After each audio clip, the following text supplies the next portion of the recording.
Lalmonirhat polytechnic ইনস্টিটিউটে ৬তলা প্রশাসনিক ভবনের ভিত্তিপ্রস্তর স্থাপন করা হয়েছে। জেলা সদরের তালুকখুটামারা এলাকায় শনিবার প্রধান অতিথি হিসেবে উপস্থিত থেকে এ ইনস্টিটিউটের ভিত্তিপ্রস্তর স্থাপনের উদ্বোধন করেন জেলা বিএনপির সভাপতি ও নির্বাহী কমিটির সাংগঠনিক সম্পাদক, লালমনিরহাট সদর আসনের সংসদ সদস্য প্রার্থী অধ্যক্ষ আসাদুল হাবিব দুলু। কারিগরি ও শিক্ষা অধিদপ্তরের উদ্যোগে অনুষ্ঠিত এ ভিত্তিপ্রস্তর স্থাপনে সভাপতিত্ব করেন লালমনিরহাট শিক্ষা প্রকৌশল অধিদপ্তরের সহকারী প্রকৌশলী মোহাম্মদ মইনুল ইসলাম মুকুল।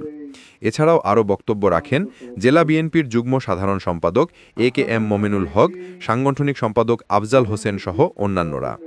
এ প্রতিষ্ঠানটি উদ্বোধনের ফলে লালমনিরহাটের শিক্ষার্থীরা কারিগরি বিষয়ে প্রশিক্ষণ লাভ করে বেকারত্ব দূর করবে।